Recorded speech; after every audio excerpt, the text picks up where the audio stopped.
On this week's show, Jon Flook of Silver Dollar Games punches our faces to death with the fastest brawler ever created, One Finger Death Punch 2. Out now on Steam and coming soon to a Switch near you. Nintendo reminds us that too much of a good thing is, well, it's bad. Because who needs classic games every month? Am I right? But hey, at least we're getting Virtual Boy 2.0. And finally, the Hype Zone lights up our life. This is Nintendo Dual Screens, episode 116.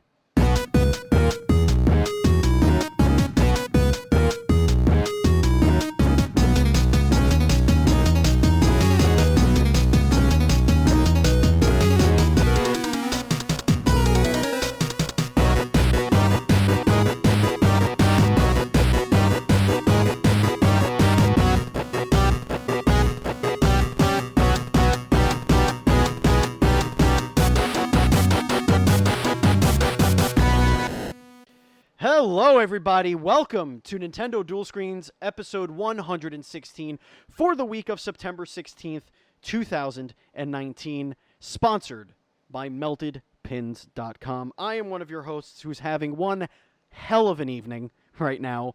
This has been a clusterfuck of the last 9 minutes trying to set this show up, but I am Stephen Fontana, and with me, as always, each and every week, and who somehow puts up with this every week, it is Andy. Hello, Andy. How are you, Andy Asimakis? Yeah, back-to-back Johns. John this week, John last week. It just, a series of Johns on the show. That's how I like it. John. Yeah, just like this show. This show belongs in a John. And yes, with us, like as I mentioned, as Andy has mentioned, we have John with us. How you doing, John? I'm good. Thank you very much for having me. Oh man, we're very excited to have you on the show. Thank you so much for coming on the show. First of all, very excited to hear that this game is coming to the Switch because I had an absolute blast with it on Steam. A few months ago, we played it. It was actually one of our first community. What was it, Andy? Was it the first Tuesday or I forget what it was. It might have been. It was one of our first outside of the ordinary shows that we did on twitch.tv/dual screen streams, and we loved it, and we had such a great time, so we're really happy to see that this game is coming to the Switch. But before we get into talking about all that, let's tell people what the hell they're listening to and what John got himself into. For those of you that are new here to Nintendo Dual Screens Podcast, this is a show, an interview show, where Andy and I go bring on an industry guest to talk the indies and Nintendo's past, present, and future. Nintendo Dual Screens posts each and every Monday for your listening pleasure on your podcast service of choice, including iHeartRadio and Spotify and YouTube. And of course, you could also listen on dualscreens.com. Please, if you listen on Apple Podcasts, consider leaving us a review. It helps get the show in front of more eye and ear holes. Very important. Very important. You can also support us on Patreon, going to patreon.com/NDS podcast, just like our Patreon producer, the demigod himself, Alex Gonzalez. Alex, thank you so much. We can't continue to grow without you and the rest of our patrons' support. And remember, for as little as $1, you get access to our super secret VIP Discord channel, and you get one bonus episode every month exclusive to Patreon supporters, and you get to vote the topic of which that show is all about. So remember, that's patreon.com/NDS podcast. Andy, I'm feeling it today. How are you? I had a long day. I just want to talk about some games. Video games. That's what I want to talk about. All right, so let's just dive right in here. Before we get into the lead story, before we get into the Nintendo News Report, it is time to get into everybody's favorite segment and Andy's favorite part of the show. It's the Nindies of the Week. That's right, ladies and gentlemen. It's the Nindies of the Week. Andy, Sydney Hunter. Yeah, I'm playing that too. Oh, boy. But I'm also playing another game that's got a lot of... Expound. Blasphemous. I've heard things. So, so good. Is it the Dark Souls of Dark Souls 8-bit games? It's the 8-bit Dark Souls of the Dark Souls. Right, sure. John, you following this bouncing ball here? A little bit, yeah. Yeah. John's my internet crapped out. I gotta leave. Goodbye. Oh, no. So tell us a little bit. Give us the elevator pitch on Blasphemous. Well, if you like difficult games, and if you like amazing, amazing pixel art, then this is the game for you. It's a platformer, yes, but it's hard as hell. And I played it for about an hour or so. I reached snapping my Switch in half levels of frustration with it. Oh yeah, that'll happen. Which I'm surprised I survived after I just finished playing Creature in the Well today. I beat it finally after I almost broke my Switch on the train ride home from work. With a sliver of battery life left, I beat that game. I went, fuck yeah! On a crowded New York City subway. And no one blinked, so it's normal for New York City. Yeah. During rush Absolutely. hour. But yeah, anyway, Absolutely. Blasphemous, great game. Highly recommended. Highly recommend is that getting the Nintendo Dual Screen seal of approval? Fuck from yeah, the it Nintendo is. Dual Screens podcast. Yeah, all right, cool. John, what have you been playing lately? You got playing any fun indies or nindies? Indies, eh? Oh boy, no. The only game that I play on my Nintendo Switch right now, which I don't know what else in the world plays, is Arena of Valor. Expound. Yes, please. That's the what's the original name? Honor of something. It's that really large mobile phone game. It's a MOBA in China, and then they made the American version, Arena of Valor. You can find it on mobile device. Anyways, they made a specific version for the Switch that's different from the mobile device, but a little bit close as well. Anyways, it's just a weird thing to play on there. I don't know if anyone else is, but I love it. This is Actually, interesting. Yeah, I'm actually looking at it now. The composer is Hans Zimmer? What the hell? I'm also that company's gigantic, so I that doesn't surprise me. I'm also playing games like when Smite first came out on the Xbox many years ago. I played it because it was like, oh cool, a MOBA on the Xbox. When you think about that, there's really not that many. And then when Smite came out on the Switch, I started playing that again. That was only a few months ago. So I'm enjoying both those MOBAs. Which is the weirdest thing to play on there because I know no one else does that. So what you're saying then is you're a huge fucking nerd. You MOBA nerd. MOBA Actually, nerd. I would say it's a bit of the opposite because what I don't like in a MOBA is the variety of buttons and all these complicated systems. And when you bring it to a console, you have to make that simpler. And then it becomes just more of a fun action game. And that's why I like it on a console. In fact, so you're not a huge fucking nerd, then. You're just like a small. It's a quasi nerd. Yeah, Just just a medium-sized nerd. I like nerd. things. Got it. Well, I'm not sure. I guess I could be the largest nerd in the world, but I do like my games to the point and simple controls. Awesome. It's interesting. So okay. So I, as I mentioned, playing Sydney Hunter. I actually recorded the first play this evening, which I may have to re-record because there were audio issues, but that's neither here nor there. Game's fantastic. I love it. You'll love it. Go buy it. Play it. It's great. All right, so that's what we're playing currently, but what could we be playing, Andy? Because we have a bunch of these coming soon God, shenanigans. I'm just so broke from last week. I don't know what else I can be buying. This Link coming out this week. Yeah, this whole month has been a disaster as far as money goes. It's been a problem. I All like right, so Destiny. It's fine. All right, so this is starting on the 16th. We have Akash, Path of the Five. No idea what that is. Real Fishing Road Trip Adventure. Game of the year right there. Hell yeah. And Andy, here it is. Out of left field, Castle Crashers Remastered. There it is. Oh yeah. Castle Crashers is back. We gotta get those guys on the show. That'd be fun. Yeah, that's a fun ass game. It took you so long. Lego Jurassic World is coming out on the 17th. They still make those games? AI and or Al. I don't know if it's an L or an I. AI, the Somnium Files. That is a full title. That is $60. Jet Cave Adventure. Police Stories. That looks a lot like what was that game that we played? with the where we play the two cops and we kick indoors and start shooting everybody. Oh, I forget the name of it, but what was it that's what called? that Riot. cover Was looks. it, there was an R word. No, yeah, it was something like that. Rico. Rico. That's Rico. what it was. Grid Autosport is coming out on the 19th as well. Inferno 2.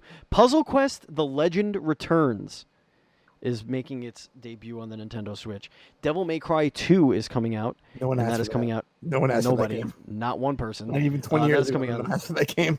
That's coming out on the 19th. Also on the 19th is Lost Castle. I am providing a review for that on dualscreens.com. Currently in my Switch right now as we speak. I will not tell you anything about it. and that's how I feel about that. Overland is coming on the 19th as well. Sayonara Wild Hearts, which is fantastic, Andy. Remember when we spoke about this after PAX? They had this. This was the Annapurna booth, and it's a really cool rhythm rock like visual game. It's hard to explain, but it's absolutely gorgeous. The music is fantastic, and you should all pay attention to it. Spellworm is coming as well. Niflheim, which Nintendo Dual Screens contributing editor Thorn Stone is reviewing for us. I And thought he what was else we dead. got? He's still alive? Oh, he's still Oh, alive. Oh yeah. Stuff for us? Great. He was waiting. He was waiting for an assignment. Island Maze, Zelda, The Legend of Zelda: Link's Awakening comes out on the 20th. But that's not the only massive, adorable game. Also, Ni no Kuni: Wrath of the White Witch is coming on the 20th. Oh, That's yeah, just being a good sent one. to its death.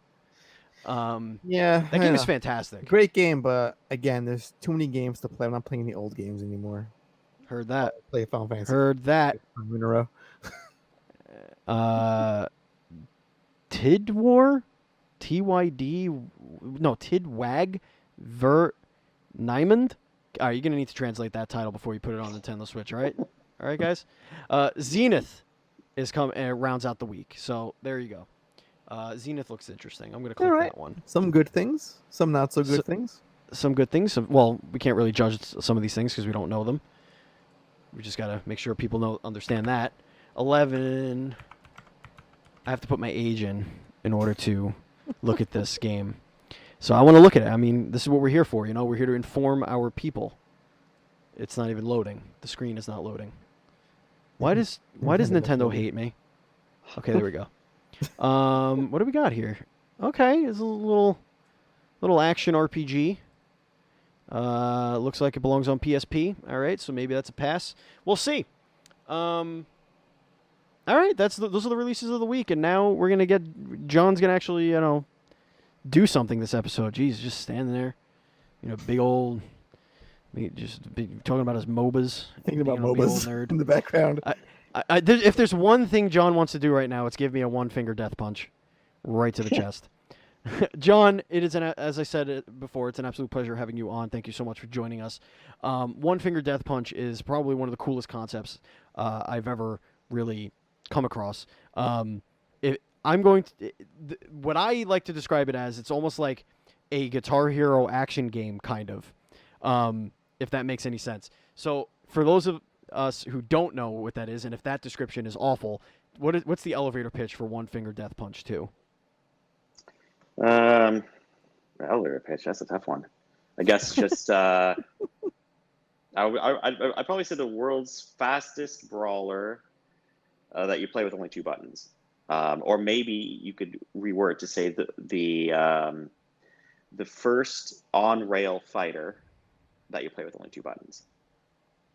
Yeah, it's very unique. So the mechanics are simple. You're in the center of the screen. You have waves of enemies coming from either the left or the right, and then there's kind of like this little bar on the bottom that has prompts, and you're supposed to do certain button prompts and actions in order to defeat the enemies that are coming close to you, and essentially right before they touch you. It kind of like how the old Kung Fu on Nintendo in the arcade game.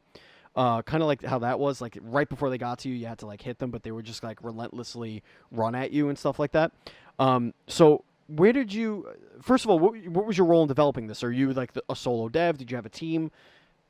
Yeah, it's my brother and I, and that's our team. We for Oh, this we that's hired awesome. a handful of freelance artists, but they did very small little projects here and there. Sure. Um, so there's like 20 of them involved, but when you combine them all, they would probably equal one dude part time for a few months. It really, well, half a year maybe part time. That's how small those little projects were. Anyways, so it looks like we have a long list of credits, but we really don't. It's just the two of us. So how did you two come together and start making games? Well, my brother decided to, I don't know, give XNA, which is this programming language that Microsoft made like 15 years ago. It works with C sharp, and it's supposed to be it's just easier to make games instead of having to do every little thing like zooming in sprites and all this stuff. They have tools to make that easier. Anyways, XNA happened to be a programming language that Microsoft was supporting. So then you could make XNA, you could do Xbox Live Arcade games with it. And actually, the Interesting. Xbox Live indie games, that no one knows what that was, but it was different than Xbox Live Arcade. And that was for Xbox 360. Anyways, that was just XNA. So we said, okay, we know what we're doing with this. My brother kind of learned a little bit of it, and we started making Xbox Live indie games. And One for Your Death Punch was probably one of our last Xbox Live indie games before they kind of shut down the service. Well, not shut down, but they were easing into shutting it down. Um, Right. so yeah, that So was what games did you make before that? a whole bunch of small little games, like 60-ish little things of all weird experimental stuff. This is the weirdest stuff you could think of. Um, Well, that reminds me, like, I'm not an Xbox guy, but I did have a 360, but I wasn't like ingrained in that system for very long.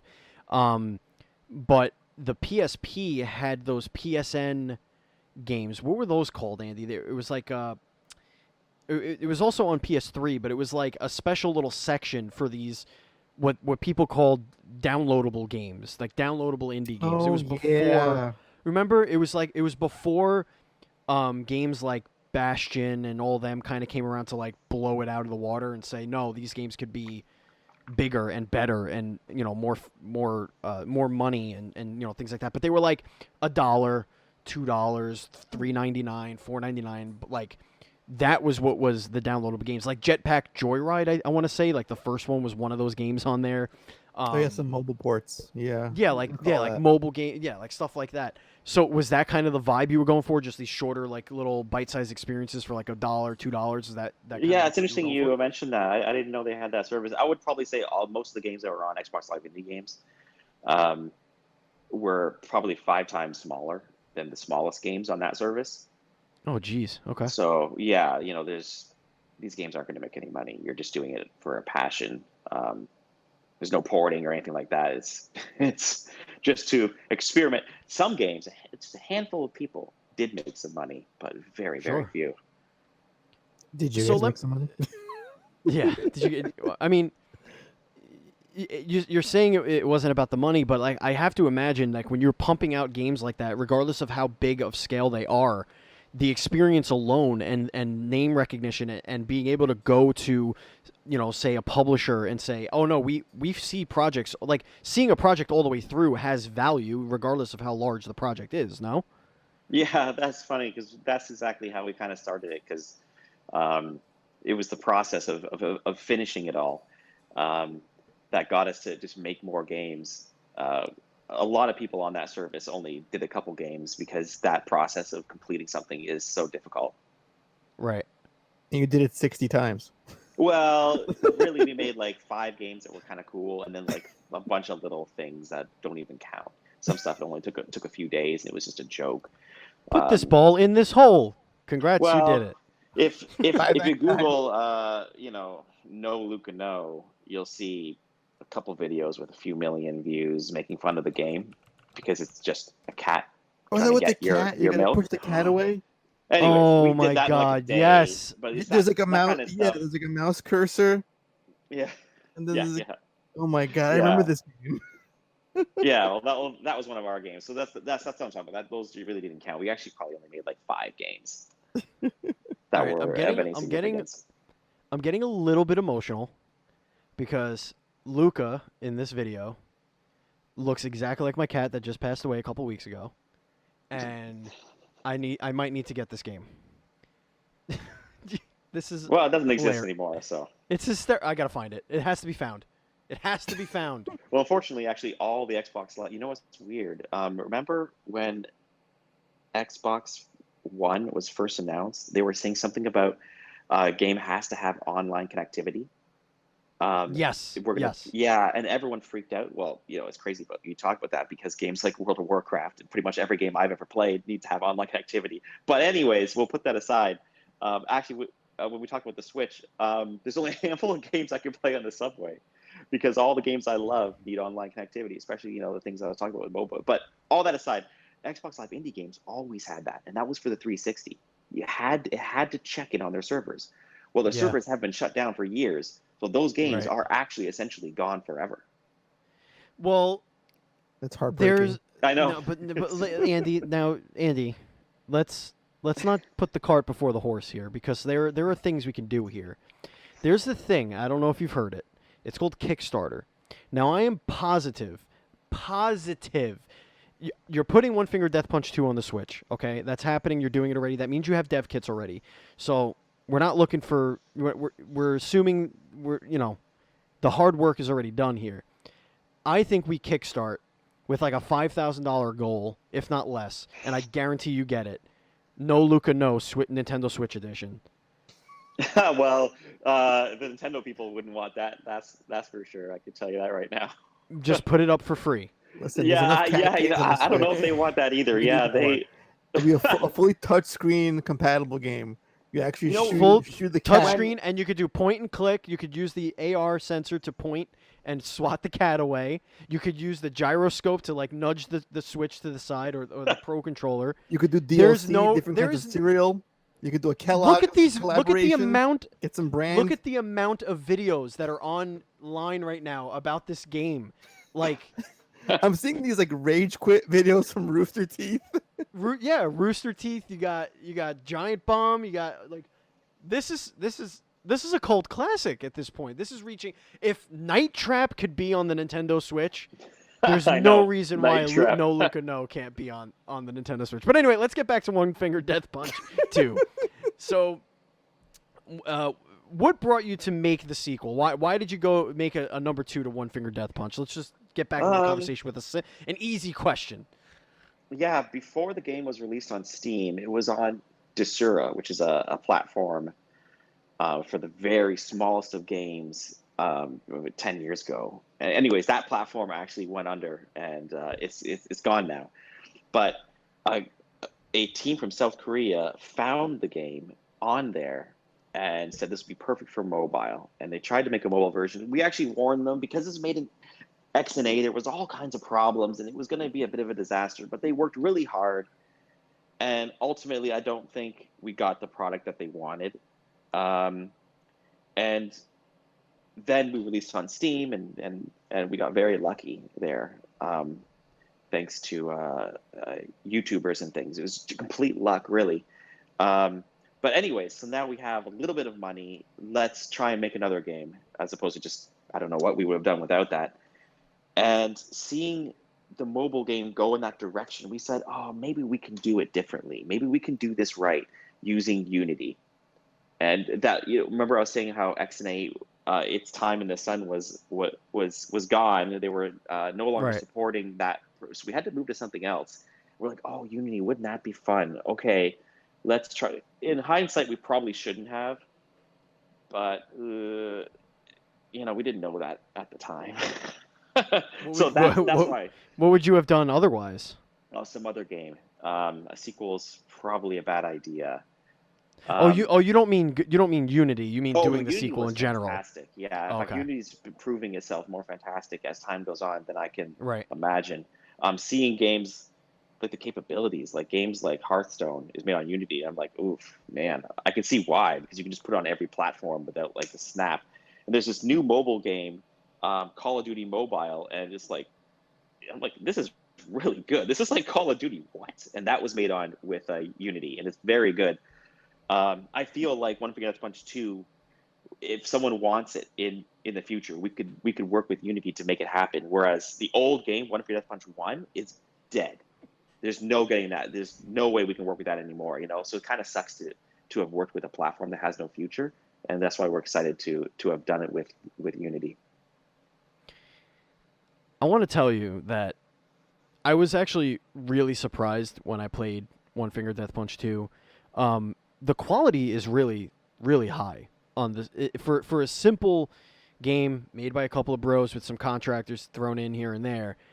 I gotta say it's got a high production value. Can you walk us through the process of getting it to that point? Like, what was your goal to make this polished, refined game, or like kind of like stepping away from the quick hit kind of thing that you've been used to doing? Was that like a goal of yours, or did it kind of just, hey, this is getting pretty good, let's just keep piling it onto it while we're here? Yeah, we knew we had to step it up. It's basically, kind of built out of fear. If we were going to deliver a product that wasn't pretty enough, we knew we were going to be sunk. We didn't want to have an art style that was, fancy pants adventure. It's this little running game, and you have this stickman, and he's running, and the world around him is also in a stickman animation. And it's simple, but it works, and it works very well. But we didn't want to have a simple art style. We knew that some games get away with it, but they're lucky, man. Not every game gets as lucky as that.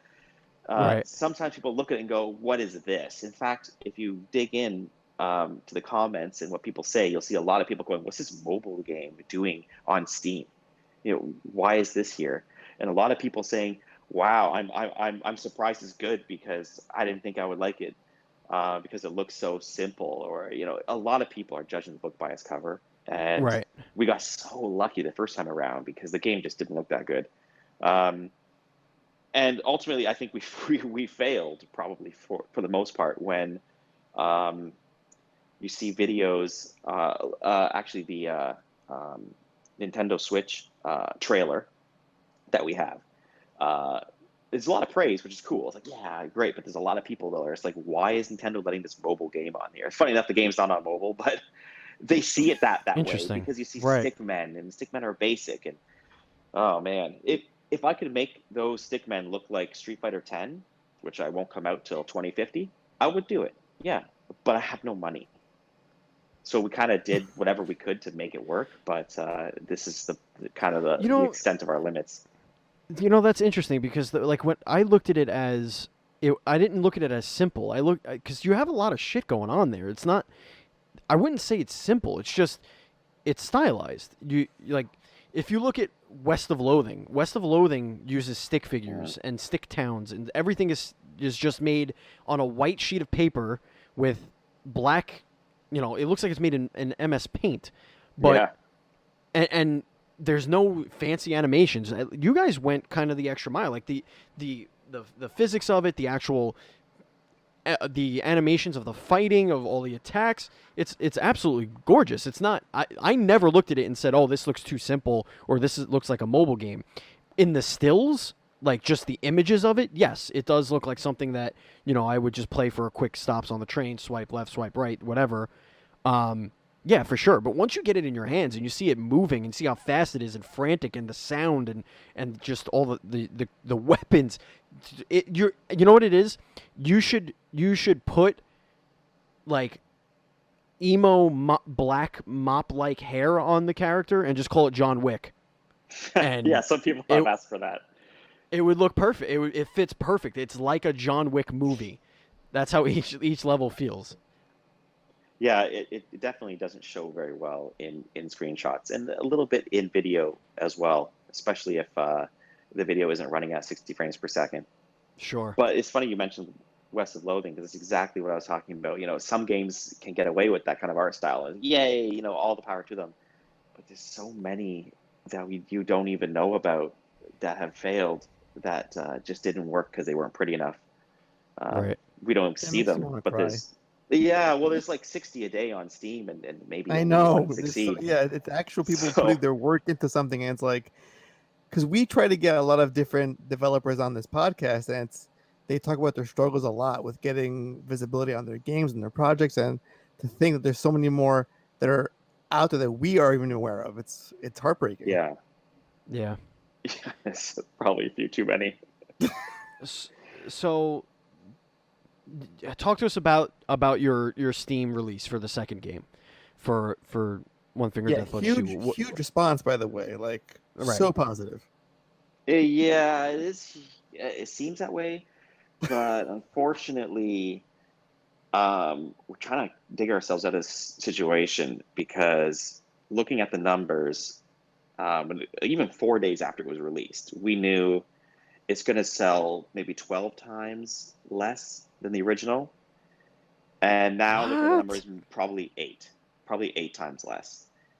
And he spent 5 years Well, that making just it. doesn't make that Yeah, doesn't make any I was sense. gonna ask you, like, what was the dev time? But you took 5 years. This is a 5-year project. Yeah, we could have done it in 3.5 if we knew Unity very well. Mm-hmm. But still, oh boy. So now we're in trouble because, even if, oh man, let's say you have like a minimum wage job and you're making like 30 grand a year. It's 2 people, 30 grand a year times 5. You got to make that kind of money just to say, oh man, it's almost not possible. Right.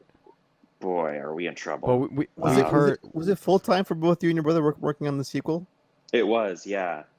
And we were kind of making ends meet on Xbox Live Indie Games before that. It was, very tough, but wow. So now the game is kind of done on Steam and there's no income.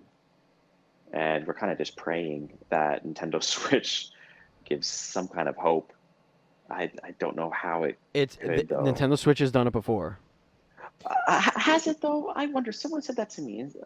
But I wonder what games didn't sell well on Steam that did sell well on the Switch. Blossom Tail. It didn't sell well on Steam, but it sold well. Okay, well, there you go then. They nearly were bankrupt before it came on the Switch. they almost went bankrupt, and they went on the Switch, and in I think it was 3 days on Switch, it broke even. Okay, well there you go. There's an broke example. Okay, well I didn't know that, so that's exciting then. Yes, and you know what? And for 2 things. Number one, we wouldn't have you on the show if we didn't believe in your product. That's number one. That's just truth.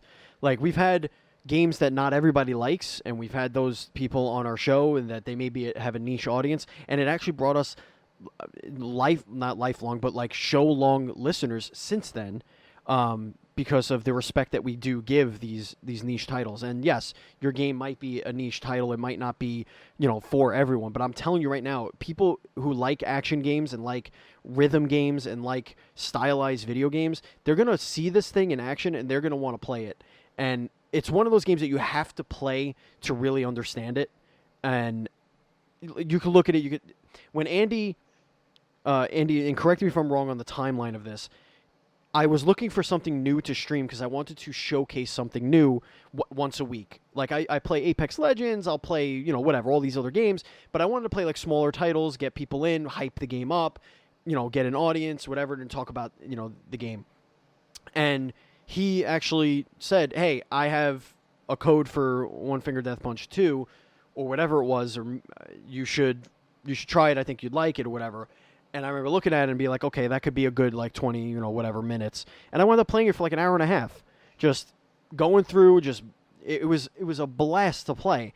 But yeah, I think that once the word starts getting around, and the Nintendo Switch is a great place for these smaller titles that are stylized and have a niche audience, because the damn thing is selling, $1 million a month or whatever it is. Like, it's... And I feel like a game like this that's to be played in short bursts works better on a platform like the Switch, because it's portable.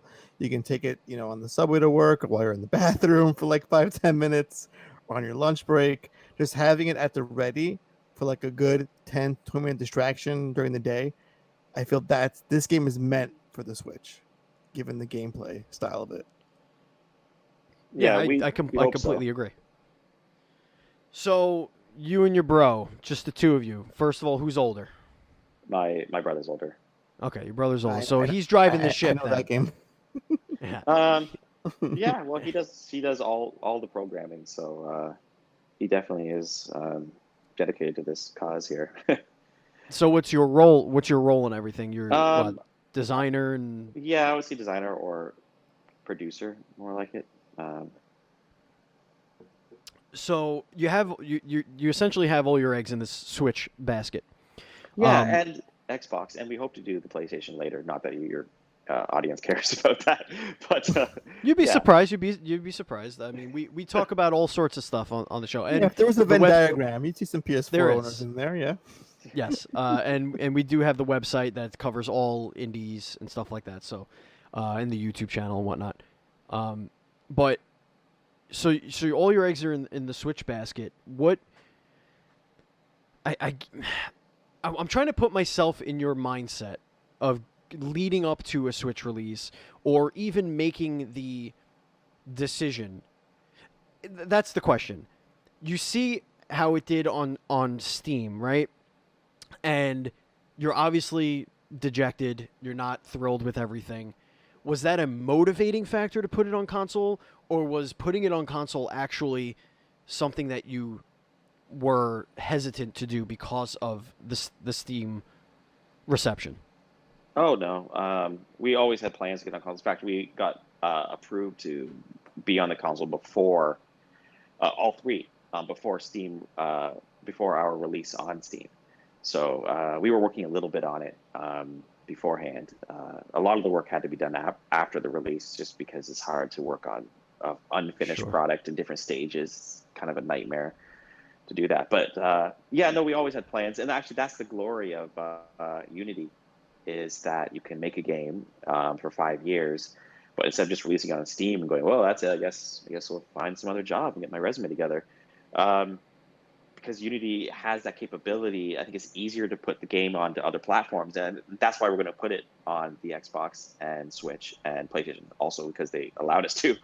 Um, but Unity, without that, we wouldn't be able to do any of this. What What's was it? your? Oh, I'm Go sorry. ahead, Andy. No. I've been driving this thing. A You can little take it bit, a over. little too much, yeah. Go ahead. And I wanted to ask John, what was it like seeing your game in the indie world showcase? Because you're among like some pretty heavy hitters in the indie Oh world, like yeah, Ori and the Blind I'm Forest just and Super Hot, I'm and just here's in our the game back like of just it hanging though. out. Yeah, no, I'm just in the back of it though. Like, you know how they have like, look at this game, check this game out, Like and then they have the like, and here's legit a bunch of other supercut. games, and they just kind of. But it's very nice that they put us in there. We really appreciate that, and it was cool to read the comments. And there was a handful of people, I will say, that said the only thing I'm looking forward to is what game was it? Something and One Finger Death Punch. Oh, it was Super Hot. A bunch of people were saying stuff like that, and I thought, oh, well, that's pretty cool. There you Very go. similar games too, in kind of like the way you're, just momentum and carrying all that. No, it's Were pretty you cool. Oh aware of yeah, that totally. coverage, or you're caught off guard like when you saw the trailer or No, the we show? Tito, gave us some time to put everything together. We had to Okay. put a video and get our store page and everything else Yeah. like that. Okay. So Nice. Nice. yeah, it was very very nice of them to do that. In fact, um, I guess they talked to their indie people because they've been in contact with us, and it's very nice to see that there's a person on the other end. Xbox has been very cool that way too. We haven't too much communication with Sony. Maybe that's just our own fault. I'm sure they're great too. We just haven't gotten around to it. We're hoping to release on Switch and Xbox at the same time this winter, and PlayStation will come after that. See, we've So heard maybe. varying things on that. We've heard like with Nintendo, it can be just there's no human face or a real name to I know. speak You know with. what? Then maybe that makes me think that we're lucky. Yeah, because the indie guy there has been great, and we've seen him at a couple shows, and he's seen our game, and it's been a fantastic experience so far. Awesome sauce. So you don't have a specific date right now as when that's coming out, No, but I know the video. It's crazy. It said, I think by accident, There was a date. December It said 2nd, December 2nd, I but think. no, Yeah. it certainly isn't December 2nd. We tried to put in a date like almost when the last date we think we could get it in December 16. But then the guy said, "Oh, you can just put December if you want." And that's it. I'm like, oh, I didn't know that the forums and all that worked that way. It didn't appear to be. So anyway, he changed that for us. So it's supposed to say just December. The real problem is this: it has to go through certification, and Microsoft says I need to release at the same time on Microsoft that I do other consoles. I can't Hmm. let Microsoft be last. And I know some games can get around that, I guess. Maybe they talk to them. I don't know, but that's their policy. So I have to do Microsoft and Nintendo at the same time. And I don't know if I'm going to get the game certified on either of those two platforms. And you just kind of submit to their certification process and they check a list of things. And it's a lengthy, complicated list. And frankly, I don't think we have it all done. I don't even know for 100% sure. We see the list, but some stuff is super complicated. Like, what happens when I stop the game midway to go to the dashboard and it's trying to save? And what happens when I do that in every single state, in every single part of the game ever? What happens when the battery dies in every single, all these little weird things, Oh my and, god. and these account changing things, those account changing things and how you manage controllers, I think on all consoles, it's just the nature of consoles. It's very complicated. It certainly isn't done very easily. So we're worried that if we submit, it might fail, and that could take weeks. I don't know. Maybe. And if we resubmit, it might fail again, but maybe we're getting closer. And maybe we resubmit the third time or something, and it's like, oops, there's no time. There's no way we can get it out, you know? And we have to get lucky on both consoles. So I wish the certification process was a little bit easier, just in consoles in general. Yeah, Dear because Microsoft and Nintendo, we made a well, game with stick figures. Stop with the fucking questions. You're friends. well, I think the Yeah, issue there is like you can be totally fine on the Switch, but then you have to wait and you can't release because of Microsoft's terms. You have to wait yeah. until Unless, it's all or good on their end. maybe we get uh, approved there first. It's funny. It goes back and forth to our worries. We think, oh, Nintendo's is going to be easier. Okay, cool. Nintendo's going to be harder. You know, it's crazy. But we did release a game for Xbox Live Arcade, and that's, you know, the service of Castle Crashers and Braid and all the good games, you know. You won't know our game is called Blazing Birds. Again, it's gone now because that was Xbox I Live like it Arcade many years already. ago. But that had to go through the proper certification process of Xbox, and that was back then. But it was a complicated, difficult process, um, that took time. They're very helpful and they work through it, but it's that time we just don't know. So it's so weird to have to make a release date without having your game totally finished and not knowing if you're going to make that release date because of certification process. So I really hope it all works out. But I know that everyone works really hard to help us, and it's been a great process so far working with both those companies. So I'm excited to see it all finish. So are we. So, folks, keep your ears to the Nintendo eShop, and if you're on Xbox, to the Xbox Live, whatever store. I don't know what they call it over there, but keep your ears and eyes Xbox open Store. in December. So there you go. All right, so it is time now to get into the Nintendo news report. We have 4 items as usual that we handpicked just for you, and this first story is quite interesting. And it was an interesting little title that was announced that it's coming to the Switch, and it's a Zelda-like adventure. And by Zelda, and we don't mean 2D. This is more like a 3D Zelda-like adventure. Curve Digital reveals A Knight's Quest. It's a Zelda-like adventure coming to the Nintendo Switch. Andy, this game looks pretty cool, huh? Remember Maximo for PS2? Yep. I'm Yes. getting like severe Maximo vibes from this game. That game kind of sucked. What, Maximo? You kidding me? Maximo kind of sucked. No, it did not kind of. It was kind of awesome. The camera kind of sucked. It was no. I think you're I vividly misremembering remember that game good sucking. sir.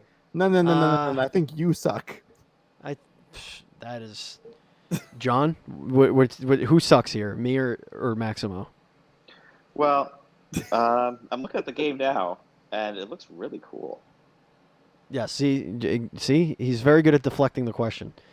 Yeah. No. This Knight's Quest. No, it looks really cool. I mean, we got some grind rails. You got your different elements or weapons, and it definitely looks like a 3D Zelda game. And I'm always down for some of that. Who isn't down for some of that, Steven? Who isn't down for some of that? Now, if you like conjunctivitis, boy, do we have a story for you. there is a patent filed for the new Nintendo Switch VR headset, Andy. What's wrong with Nintendo? Do they not like people's arms to be in a nice rested state? It's like watching this thing makes my arms hurt. I really honestly don't understand. And folks, if you want to know what this is all about, go to nintendolife.com and just look for like Nintendo Switch VR or whatever. It's essentially a plastic version of the Labo VR kit, which you have to hold up to your face. It looks like one of those Disney viewfinder shits. But I feel like this is a missed opportunity, Andy. Why aren't they marketing this as a Virtual Boy 2? Like, just make it look like the old Virtual Boy, a little smaller, obviously, that you could slide a Switch in, and then you just have a little kickstand, so that you could play with the Joy-Con in your hands. For God's sakes, this looks ridiculous, Andy. I want to hold it to my face. I want to lie down in bed with my Switch on You my look face. like you're using a periscope, Andy. It's terrible. Now the John, have question you seen is, this? does it at least strap to your face? I don't think so, which is weird. No, it doesn't. I'm going to send the message so that John can follow and bounce the ball here. Yeah, it There you doesn't. Oh, interesting. Why would anybody want to hold that to their face? To play subpar VR games. Ah, Yeah, Some that's quality crazy. VR. Are you sure that's what is going on here? These are is also anybody, John? Is Make a anybody note. sure that Make about a what's note. going on here? that there's a branding on this that says "Let's Go Digital." Yeah. What are they trying to tell us there? Is there a Pokemon Let's Go VR game in the making? I cracked the code. Oh, I cracked the shit. code. I cracked You it. did it. Yeah, but I did wonder it. if they're going to create one that does strap around your head properly. But, I well, mean, they would have to, no? just like we've done with our phones, kind of thing. You know, you but just let me put ask your you phone in. this. But hold on. Let me ask you this. The gyroscope nature of the VR is tied into the Joy-Con, is it not? Oh, brutal, eh? Like, you moving your head around wouldn't work without the Joy-Con attached to it. Or is it though? I don't know if it is. I think it is. I don't think the actual tablet has... Does the actual tablet have gyroscope inside? If you try, I don't know. try aiming Breath of the Wild with your Switch in your hands. I don't think it works. Right. You could use a Pro Controller. That has a gyroscope. So maybe Right, if where you you're use using that, two though. sets of Joy-Con, a VR thing might work. I don't think the Switch has like gyroscope in it. I think it's all on the Joy-Con. I don't think it does either. So this would Yeah. have to be attached to your face then. So No, I think it Well, your does. hands would have to You're be just- up at your face. You're Yeah. just moving your hands along with your head essentially while you're playing these games. I think Correct. it does have a gyroscope. I mean, you know what game would be perfect for this? Pokemon Snap. Pokemon Snap 2. Your hands are up at your face like a camera anyway, and you just look around and take pictures of Pokemon, and then walk into walls because you're an idiot. All right. Yeah, that sounds fun. Though. The next story here is Nintendo is ditching monthly release schedule for the NES and SNES games on the Switch. What This the is coming hell? from Eurogamer. I know. What the hell is this news? You So know, they did a good thing. They gave us the SNES library on the Switch. They gave us 20 games. Everyone loved it. And they were like, oh, yeah, so that monthly structure that we did with the Nintendo, yeah, it's going to stop now. So it's when we feel like it. We'll give you guys games. well, the actual quote is those releases will not adhere to a regular schedule. Right. So when they feel like it, basically. I mean, Oh, okay. But you're still going to get new games though. Yeah, but who knows when? yeah. Okay, but in It- theory, we you used can to even get- get more new games potentially. Yes. So here's what I'm You're being thinking. way I'm too thinking optimistic there, John. what I'm thinking, and I said this last week, is maybe they'll put them out in batches, like 20 games to start, and then 10 games every few months. You know, whatever to like overload it. Maybe like 5 NES games, 5 SNES games every other month, or something like that. I don't know. Well, And were these games hopefully they free? don't abandon it. Yes, you need to have a Nintendo Online subscription, which is $20 a year. But yes, all the games are free. I see. Would you prefer, Steven, on PSN Plus getting 2 games every month or 12 games in December? I don't know. My backlog is fucked Right. as it is, Uh-huh. so I don't really. Neither. Can I have neither? Can you stop Yeah, no, giving me all pick the? one. Can you stop giving me games I beat in 1993? That'd be great. You got to come all over again. Come on. You got to do it. Stop it. Speaking of games that I beat in 1993, this last bit of news is also from Eurogamer. Nintendo wins UK High Court case to block piracy websites. So UK internet providers must block access to websites which enable Switch game piracy. Now, this is weird that it's Switch. Usually, these piracies we hear about ROMs and emulators for like older games and stuff like that, but this is for Switch specifically. So there must be websites out there that have been pirating Nintendo Switch games. And I remember there was one that I think was just sued over this that charges $30 a year for like a yearly subscription or a yearly membership so that you can download quote-unquote ROMs at a faster click than people who don't. So like that gets you into like a whole monetary compensation situation. That's unrelated to this win that they have in the courts, but again, Nintendo and piracy, they go hard, don't they? Well, I can see in this instance, it's like this is their newest technology, their newest console. I wouldn't want to have sites rampant with here's all the games you can play for free and how to mod your Switch to play them. I understand piracy, but like preserving games from 30 years ago, because I can't go buy a Nintendo game at a GameStop. Well, you could once upon a time, not anymore. But it doesn't hurt the bottom line for Nintendo when I download a ROM from like for the NES. But if I'm downloading a Switch game, there's a potential to harm them. Even though I've been seeing arguments that piracy does not hurt them because those who pirate didn't want to buy the game anyway. I'm like, bullshit. Go fuck yourselves. So I put another story in the chat here so you could see it, but this is the one from today. Well, yesterday, September 10th. Nintendo of America has filed a lawsuit on September 10th against the owner of ROM website ROM Universe. The company is seeking damages, listen to this shit, in the amount of $150,000 for each copyright infringement and up to $2 million for each trademark infringement. Nintendo says that the pirated games display, quote, counterfeit copies of Nintendo's trademarks when games are played, as well as infringing on copyright of the works themselves.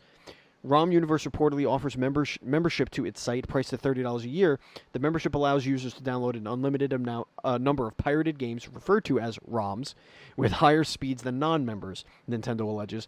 The company says in the lawsuit that ROM Universe is, quote, among the most visited and notorious online hubs for pirated Nintendo video games, with nearly 300,000 downloads for the offered Nintendo Switch games and more than 500,000 downloads of Nintendo 3DS games. Can we get the math on that? It equals to indentured servitude in perpetuity. Like your children's children will own Nintendo. Oh boy! I'm pulling up the calculator. Well, So you that's think about it, $150,000 times 800,000. This isn't just That's for $1 million. There we go. Nintendo like AAA games or any like big budget release. This $120 billion. Yep. Oh, Nintendo. Could you imagine? $120 billion. And that's just for the $150 for copyright infringement. That's not the $2 million for trademark infringement. But this So- also protects indie game good devs Lord. too, because you can mod your system to get indie games on your Switch as well, not just your Breath of the Wild or your Mario Karts or your Smash Brothers. Sure. So fuck those people. So, all right. Pay We're for, going to your, do the pay math for your here. shit. Where are we? That's million. Wait, I needed three more zeros to do this math. Hold on. That is, let's see, that's 1,000 million billion. That is $1,720 billion. Yeah, they're in some trouble. I love how Nintendo goes for the goddamn throat immediately. It's not like they send a warning. They're not like, hey, take these down. There's going to be some problems. No, guys, come on. We don't really... Okay, fine. $1 trillion lawsuit. Yeah. This is like it's like the Dr. Evil of lawsuits. You owe us $1 zillion. Yeah. Oh, my God. It's great. All right. So, now... That is the Nintendo News Report, and now it is everybody's other favorite segment. So for really every segment we do is everybody's favorite segment on this show. I don't know if you realize that, John, but the show's fantastic, and everybody should be great. listening to it. It is time to get into the hype zone, ladies and gentlemen. Oh my God, am I excited for this hype zone. Andy. Steven, The force has awoken. It has Andy. awoken. It has. So apparently, there's your home button on your Pro Controller can light up. Mm-hmm. This was a thing that has been there all this time, lying dormant. As the force has awoken, and it has now come to be. Yes. This is the only news that matters. This is the true Switch Lite, as far as I'm concerned. I see what you did. I know. I worked on that joke all day. So I'm going to ask a question to the table here, okay? And I'm mostly interested in John's answer here because he knows the inner workings of the Nintendo Switch at this point. Is it a possibility that they forgot that was a feature that they had on this controller and they just never programmed it to turn on? Oh God, I didn't even know it did that till you're saying it now. I'm like, oh, okay, interesting. It's welcome the home to button, everyone in the world today. John, welcome to news. 2019. So on it's this, it's like an Xbox controller where it has that little glow for the center button. correct, on the home button. Yeah, or wherever the home button is. Look at it; it's blue too. But could you imagine? This is like a friend request or like an online game request. Why was this not utilized before as like an alert? Right. Yeah, that's so weird. You know what though? With my Pro controller for the Xbox, you can actually dim that, and I do because it helps with battery life just a little bit, not much, but it does. I did that on the PS4 controller as well. The little Yeah, light bar. well, yeah, the PS4s are Because that crazy. light bar is They're like massive. it is. That's a different story. This little button obviously wouldn't get much power That's a at all. flashlight. Yeah, no, most battery life I find comes from Rumble. But anyways, yeah, that's very cool that the controller can do that. I have no idea how to do that. So our game will not be using that. I just don't know how why this was dormant for so long. Like I just don't get it. But this firmware 6.0, man, it's bringing the heavy hits. Did we talk about that last week? I don't think we did, Andy. Oh, the 9.0 firmware? Yeah. Well, all right. So you can make alarms now. You could have alarms set on the thing. What else? What else can you do? Firmware was updated as well. Yeah. Which is sort of... where this light feature comes from. Oh, the other one was you can see in game. You can now view your invites to play games from your friend list. That was like the biggest update from 9.0. Yeah. Kind of cool that they released version 9 on 9/9/19. Just saying. All right, it's time for the final segment of the show, and that is the Retro Game Club. But before we get into that, let's talk about our sponsor. This week's sponsor is Melted Pins. Melted Pins is a website run by Kelsey Lynn, who is an artist, and she makes incredible tattoo art inspired pins, buttons, patches, other sorts of memorabilia, mugs, canvas bags, prints. They're really, really cool. Actually, you know what? I haven't checked it this week. I want to see if she has anything new up there. So while I'm opening that, but if you go to meltedpins.com, that's meltedpins.com, and use the checkout code NDSmelted, you can get 10% off your order. That's it. That's all you have to do, and you get 10% off the order. So yes, we have some new things. We have a weeping zip-up wet sweatshirt with a cool lady on the thing there. Wicked engraved necklace. And again, my favorite one was the Summoning Fall shirt and coffee mug, which is the pentagram in the pumpkin pie, which is fantastic. As you could see, John, on my microphone, I have the nap time pin, which I love, and it stays on my microphone for all to see when I do any video on here. So yes, folks, if you go to meltedpins.com, promo code or checkout code NDS melted, that's NDSMELTED, and you get 10% off your purchase. You can follow Melted Pins on social media at, guess what? At Melted Pins. See how easy it was? See how easy? You did it. And now, Andy and John, it is time for you to stretch your brain muscles. It is time to get into the Retro Game Club. Andy, explain the rules. Well, John, this week we are on the same team, so best luck to both of us. Okay. Now, in this game, we will pick a retro game from the GameCube and back. So I have to be on the GameCube. Steve will give us 10 clues to guess the game, and we have 3 guesses. If we don't get in 3 guesses, we lose. Now, we are currently ahead by 10 points, so not too much pressure, but we got to win this one. Now, we can ask a yes or no question, but we will forfeit a guess if we do so. Mm-hmm. Okay. All right? Mm-hmm. Okay. Okay. All right. All right, so clue number 1 for 10 points. The object of this game is to save your girlfriend. That's like every game in the 80s and 90s. Yeah.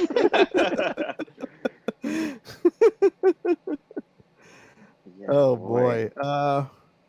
And the thing is, I didn't even play a GameCube, so you see it played at buddies' houses. Right. So I'm Well, it I'm could just be, going off of like it's pop culture, like what essentially, I've it can heard go of. all the way back up until the GameCube. So it Oh, could up be until NES, Super Nintendo, N64, Oh, yeah. up until the GameCube. So there's a lot of Okay. options here because that's why I'm a little bit Yeah, and then annoyed by of this course, first clue. Princess Peach wasn't like Mario's girlfriend or anything, so that takes care of that. Or Or is was she? Or was she? I have no idea. I don't know. It's just a princess you run over and then she's happy. So I don't even know. That's how bad I am at this. Right. I don't All right. even know that. That sounds like a solid first clue. You described too many games to mention. Can you go to the next one, please? Yeah. This video game has 6 levels. Oh. 6 levels where you are trying to rescue your girlfriend. I probably haven't played this game, but it reminds me of things like those Disney adventure games that didn't have that. You could beat them in like 45 minutes, although it was a nightmare to do so. But they weren't very big. 6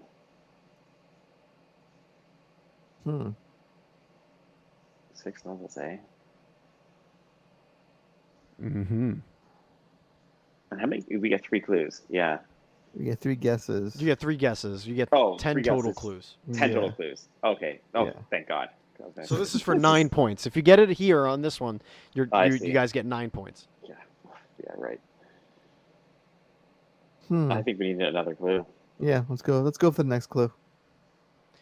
This game is a side-scrolling beat 'em up. Okay. Well, that's a big clue. So, I don't know. You definitely try and save your girlfriend in Double Dragon, and that's beat 'em Right. up. And But there's I only know a there few was levels. I know there Was was there? more than 6 levels in that game that I can remember. Okay, and then I would say to you, how many iterations of Double Dragon were Oh, there? also Double Dragon. And does any of those have only 6 levels? Not that we know. We don't. But you know what I mean. Anyways, that's the one that comes to mind for me. But honestly, there could be like 4 different Double Dragons on various Nintendo things that I never even knew about. I don't know. That's just the only one I know. That's a beat 'em up where you save it's a classic one where you save a girlfriend, actually. So I think we need another clue. unless you Actually, have something. I think I want to venture a guess. But yeah, okay. I want to venture a guess because I'm gonna play on Steven not being prepared for this segment today. And given the theme of the episode and your game in particular, Steven, is this game Kung Fu for NES? Do you really think I'm that much of a bitch? Really? Yes or no? Do you think I'm that much of a bitch? Answer that question. Yes or You no? are. You are. You're right. It is Kung Fu. It is Kung Fu. Oh, interesting. There you go. It is Kung Fu. Now, it was always going to be Kung Fu. I forgot we were recording today because we were supposed to record tomorrow. So I did not have all my clues ready. But I love that. Pull it up. Okay, let's look at some clues. That's right. I forgot you had the recipe for your girlfriend there, but isn't at the end you get like kicked in the nuts or something like that? By your girlfriend, yeah. Yeah. So there. Right. So you beat the first level, and before you get into the temple, that you find a letter. It says, "Your love Sylvia is in our custody now. If you want to save your dear Sylvia's life, come to the Devil's Temple at once. 5 sons of the devil will entertain you." And you're like, okay. And it was one of 16 launch games on the Nintendo Entertainment System, which is cool. It was released on October 18th, 1985, part of the Action series. There is an asterisk next to the name Kung Fu, and I think that's because it was originally called Kung Fu Master in the arcades, and it was developed by That's right. Irem. So yeah, it really has 5 stages in the temple or something like that, or like the 6th stage is just where you fight Mr. X, which was going to be another dumb clue I was going to give you about X going to give it to you. Really good at that clue writing. So good. That's right. So good. X gonna give it to you, bro. X gonna give it to you. So yeah, that's the Retro Game Club. That was, you know what? I like the short ones too, Andy. The short ones are fun too.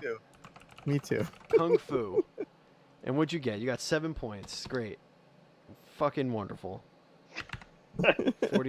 49 points now. God damn it.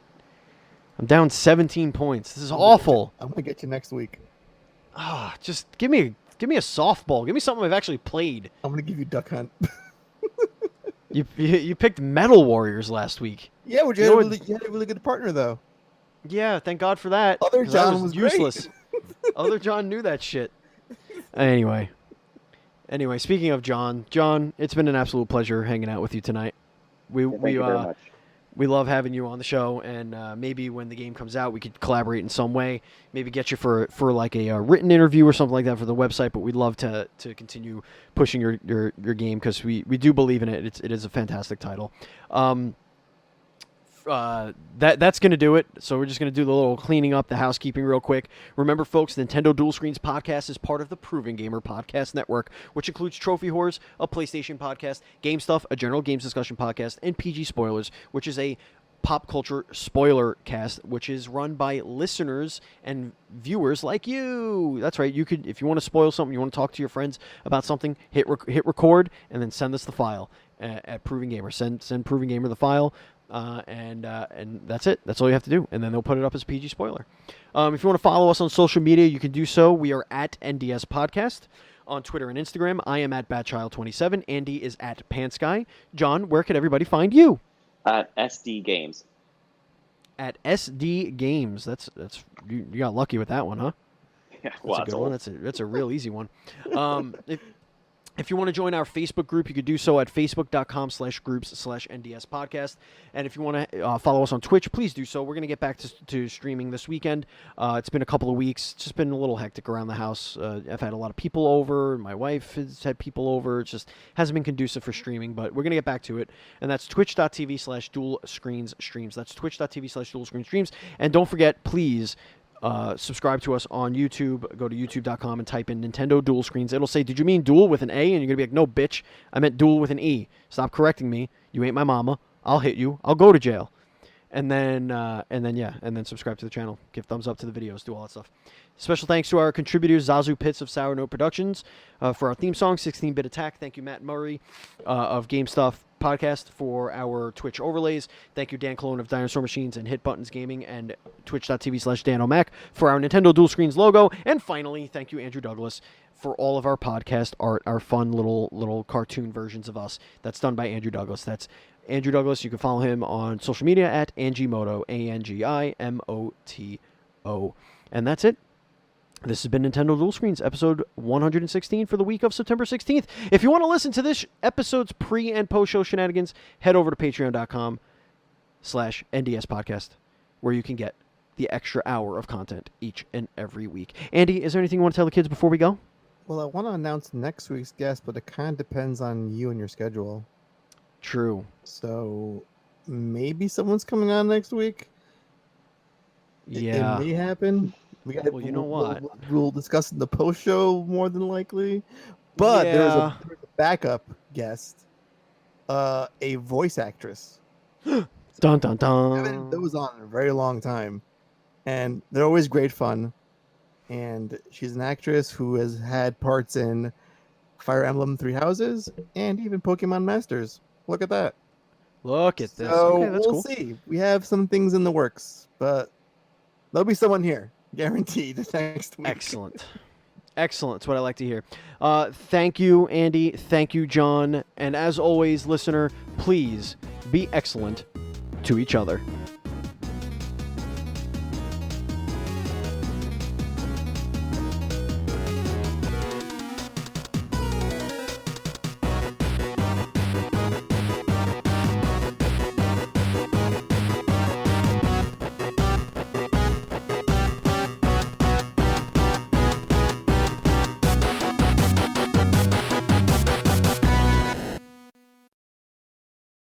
Jon Flook of Silver Dollar Games punches our... I didn't even say on this week's show, You Andy. didn't. Wow, I'm really fucking off today. Really off to a bad start. John, have a On- great night. It was great talking to you. Shut up.